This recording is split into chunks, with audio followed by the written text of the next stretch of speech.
ថាឲ្យធ្វើបុណ្យព្រះមានព្រះnàoណាមានព្រះនៅក្នុងវត្តទៅវត្តហ្នឹងយកបាយសម្លទៅវត្តហ្នឹងទៅរកព្រះកឡោងបាទអូកូនឲ្យកូនអស់លីងកូនប្រុសស្រីខ្ញុំជូនបាយឡដល់ធៀមម៉ៃសូមឲ្យកូនជួបផ្ទះតែស្ដីសុខគ្រប់ប្រការកូនណា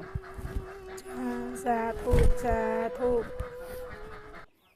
អូយពុះល្អណាស់សម្លកកោខ្មែរយើងមានបន្លែគ្រប់មុខឥឡូវភ្លក់មួយសិនឈ្ងុយណាស់អង្គលីងកាន់ខ្លួនឯងថ្ងៃនេះទៅវត្តមិនមែនថ្ងៃសិលទេក៏ប៉ុន្តែយល់សពអត់ល្អគេថាឲ្យធ្វើបុណ្យព្រះមានព្រះnàoណាមានព្រះនៅក្នុងវត្តផ្ទះយើងណាមានព្រះចឹងថ្ងៃនេះស្លកកោផងជូរសាច់គោផងយកទៅធ្វើបុណ្យដល់ព្រះព្រោះខ្ញុំគិតថាខ្ញុំអត់បានធ្វើបុណ្យមែនព្រះ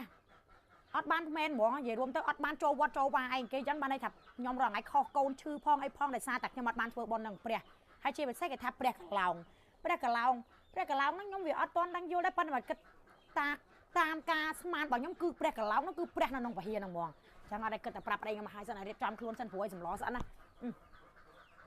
បាយក៏ដាក់បបោមហុកក៏ដាក់ទុញណាណៃមើលកុំឲ្យកូនចៅហ្នឹងរោមកចេះតែខុសដាក់មកអស់អត់មានបានសល់សោះឲ្យតែពេទ្យសុទ្ធហើយឈឺនោះឈឺអត់មានថ្ងៃណាស្វាងសោះចឹងហ្មងមានសម្លជូរសាច់គោទៀតឡកកោឡកោជូរសាច់គោពីមុខ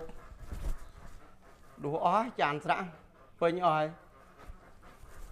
ជាតិតាមមើលកូនហើយកូនបានបងរូតឲ្យតន់ពុករត់ធុកហើយនៅបងខ្ញុំហាយហើយមកឯងអើយលឿនតិចម៉ោង9ជាងហើយឯងមិនចាំឈប់ទិញតាមផ្លូវមកមិនយើងអត់ព្រៀងទុកចឹងតោះតែស្រួលបងឯងសម្លក៏ដាក់ពេញអស់ណាអូនទៅណាហើយឲ្យមើលត្រូវហាលខ្លាច់មន់ស៊ីអស់ហ្នឹងគង់អត់ដឹងអូចាពងហាន់លោកលោហើយម៉ែវាពូមីងដូនតាឯនេះស្អីតបឲ្យអាបេងកូនយើងណាឯង